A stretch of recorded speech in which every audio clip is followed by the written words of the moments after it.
Denny Hamlin, you got some mood lighting going on there. Congratulations on another fine run tonight. Walk us through your run this evening. Yeah, we had a good run. Just, we struggled a little bit on the short run. Pit crew did a phenomenal job. The last couple stops, they picked us up 3 spots every time at least. And, 29th to second and half the distance of a normal race. I mean, that's about all we can ask for. Okay, we're going to open the floor for questions. We'll start with Bob Pockris. Go ahead, Bob. Yeah, Denny, you saw obviously what happened to Chase on Sunday as far as, having a crew chief decision, not go the best way. What's it like for a driver when you have a situation like that and you don't win? Is it tough to kind of have that conversation with crew chief afterward to talk about it, or as long as you have fast cars, does it, that you're going to have those decisions to make, and sometimes they'll go your way and sometimes they won't? Yeah, I mean, it's 50-50 at the end of the race, especially when you're leading. It's just a matter of how many choose to pit with you or don't. So it's 50-50, and it's just that one happened to go against them. But certainly you'll win your fair share if you continue to stay up front and the cautions don't fall at ill times. It's you'll take the ladder, you'll take fast cars, and you'll lose a few every now and then, knowing that you've got a chance every week. And do you see any difference in the 9-car or the Hendrick cars as a whole this year? Well, just Chevys in general. I mean, they're fast, and they're really the only manufacturer that got to build a car directly for the package that we run. These other cars, the Toyotas and Fords, were built on the low downforce package, and then we added a bunch of spoiler and splitter to them. So certainly there's an advantage knowing that, okay, this is the real package. How can we optimize downforce and drag? And I think Chevys have done that. Thank you. Thanks. Our next question will come from Jacob Seelman. Go ahead, Jacob. Yeah, Denny, when you look at this stretch and packing the races that we have into such a short amount of time, does it make it easier as a driver to carry the momentum from you've had a win, a second now, a lot of strong runs? Does it make it easier to carry that momentum from race to race when you pack them into a lot tighter calendar space like we've had here? Yeah, I mean, when you're running good, certainly, there's some momentum to be had for sure.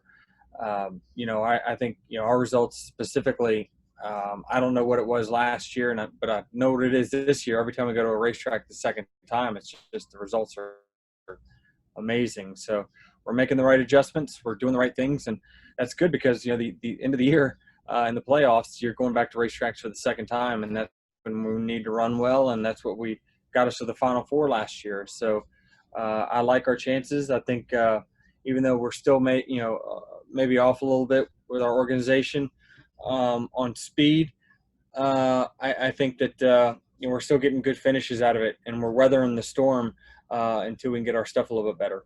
To follow up from that, you mentioned weather in the storm. I know you didn't have Gabe Hart, and you won't for a couple of races here, but having a veteran like Eric Phillips, who's been the car chief, to still be able to come in and be a part, how big a help has that been for you and for your team just to not really fall off even though you don't have those key players? Yeah, I mean, one advantage that we did have was that, we left Eric at the race shop to prepare the cars before, the whole weight thing happened. And, because we had depth, we had essentially two car chiefs on our team. Brandon was our car chief the year before in 2018. Eric came on in 2019, and Brandon never left.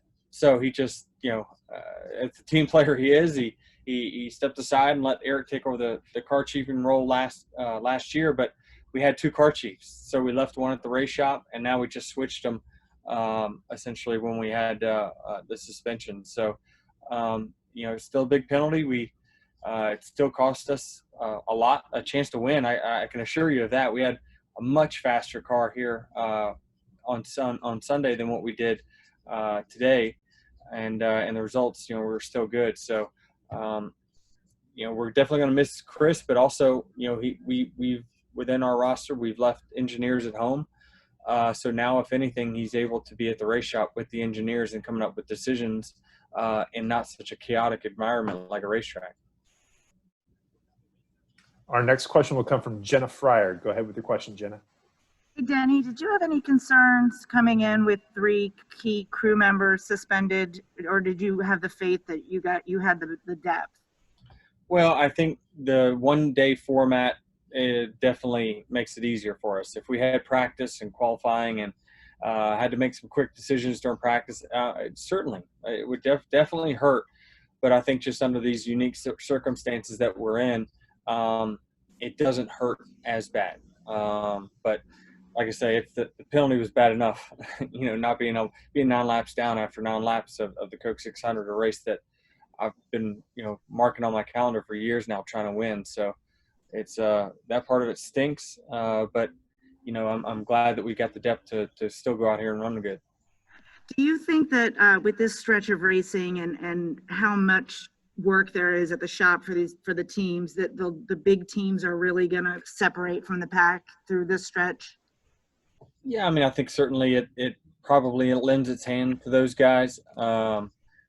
It's anytime you have to do something quickly, it's the teams with the most people, right? That's going to get stuff done. But we're not going back to racetracks here now. We're going to start spreading it out and going to racetracks one time. So it's going to be more important for us to get our stuff together right from the get-go and have a good race right in the first one. But certainly think in this type of format, yes, the good teams with a lot of people will certainly have an advantage. Thanks, Denny. Thank you. Our next question will come from Jordan Bianchi. Go ahead with your question, Jordan. Hi, Denny. When you're in a situation like Chase was in on Sunday, how do you get past that and not hold a grudge, if you will, against your crew chief or anybody on your team for making that decision? Well, you just shake his hand and say thanks for the fast car. It was a race-winning car, and that's like I said, as a driver, that's all you ask for. Give me a race-winning car. Sometimes cautions are not going to fall your way. I've experienced it enough to know that sometimes they do. Most times they don't. And so I think everyone just feels bad because it's Chase and everyone loves him. I don't know. Do you feel bad? No. Why would I feel bad? Thanks. Our next question comes from Dustin Long. Go ahead with your question, Dustin. Hey, Denny, normally at this time of the year in a normal season, if a team was struggling, organization was down a little bit on speed, they probably have new equipment and have a better idea where they were at this point. How long do you have to wait? What's the process like? And how much in the big picture, does a day like today maybe become more meaningful in just gathering points? Yeah, it does. I mean, we didn't gather any stage points, obviously, because I started so far back, but still the finish in my mind is what matters. I mean, I'm in it for bonus points. I want to finish as high as I can in the regular season. That is bonus points, but I think it's going to take when we start to get the schedule spread back out a little bit more before you're probably able to make some big changes. And still you're not able to make huge changes because, the cars are essentially locked in with all the new kind of ordinances on new parts and whatnot. So you've kind of got what you got. I mean, you will make some developments and you will find some things in aerodynamics through the year. But I think that you better have your stuff together come early to mid-August. And might this be a year where it takes a little bit longer because the teams have staggered times for their crew guys to work in the shop? So I'm guessing maybe they're not able to devote as much time as in a normal year. Yeah, absolutely. I mean, everything is different, but the most important thing is we're here putting on a race, and I mean, I think all these teams, instead of griping about, hey, we don't have this, we're not able to catch up.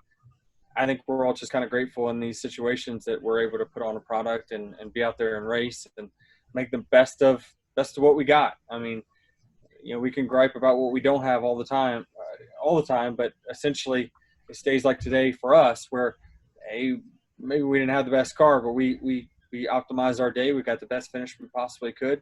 That builds some momentum, and we're, like I said, we're weathering the storm till we got lights out, lightning fast cars, and we don't have to start 29th in a 300-mile race. Thank you. Thanks. Our final question for Denny will come from Jim Utter. Go ahead, Jim. Denny, during this stretch of races, since we restarted, there have been different things as far as the schedule goes that people said, man, we might try out in the future. What were your thoughts on the 500K race on an intermediate track as far as what it was like as a driver, but also, I don't know how good a view you got from inside, but from entertainment standpoint? I mean, I think it's right around the length of an NBA or football game, somewhere in that range. NBA's about 2.5 hours. Football's 3+. So, I mean, I think it's good. Obviously, we're really getting stung by the weather right now. All these races have got delays and stoppages in the middle of it, so it makes it really, really tough. It makes the nights and days really long. But certainly, you can look back at my quotes from 2 years ago. Heck with tradition. You got to advance with the times, and I think that keeping people's attention span for 3 hours is a good thing. It's a very good thing. I just these cars are different now than what they used to be. It used to be a battle of machine, right? You're going to wear out your tires and your brakes and whatnot. It just don't wear out anymore. So it's essentially, it just becomes a long race after that. So I certainly like the change. And on the weeknight time slot that we have, it's got to be tightened up anyway. So I think this is a good taste of it, and they'll gather the data and figure out what's best for them in the future. Maybe it's keeping them long. I'm not sure. So let the people that know a lot more about it speak on it. If you had to guess, how much of a factor has the weather played since the season restarted? Do you think it's really had a large effect in general on the teams?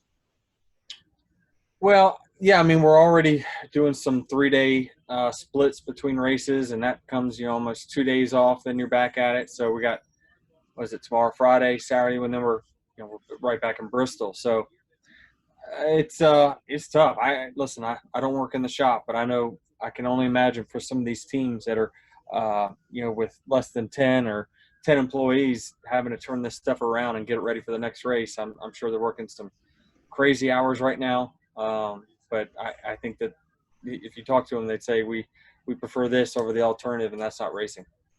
Thanks, Denny. Thank you. Well, Denny, thanks for taking the time to join us. Safe travels to Bristol. We'll see you there. You got it. Thank you. Take care now. Yep.